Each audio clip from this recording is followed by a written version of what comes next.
The UK government now believes it may be several years before Brexit trade talks can start again, with the most recent negotiations derailed by EU posturing and game playing. A source close to David Frost's negotiating team launched a furious attack on EU leaders for putting domestic political concerns ahead of efforts to strike a free trade deal with the UK. Senior Conservative MPs now argue that because the EU has negotiated in bad faith, it is time to ditch the withdrawal agreement in a bid to ensure the UK is free from the threat of Brussels interference.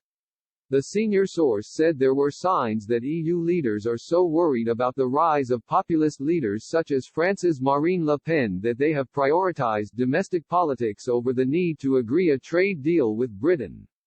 Fishing was a huge stumbling block in the talks which Downing Street last week declared are now over, and the EU is accused of not coming close to offering a deal comparable to the free trade agreement struck with Canada. The British team suspect the EU was hoping to bounce us into accepting a legal text that they have prepared in isolation. The EU, the source added, seemed to think they could run down the clock to force the UK to make concessions that would fundamentally undermine our legal and economic autonomy. If they did think that, they have made a major misjudgment about this government compared to its predecessors. The UK side feels the EU has taken us for a ride and not taken the process seriously.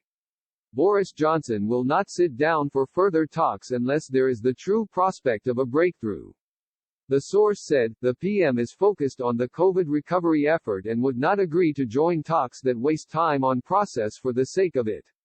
The EU must fundamentally change course or the UK will leave in Australian-style terms, under which we will thrive. The door is not completely shut on a final-hour bid to nail down a deal, but Britain is clear what must happen for that to be possible. The source said, we couldn't continue with a negotiation that was more like performance art than real engagement.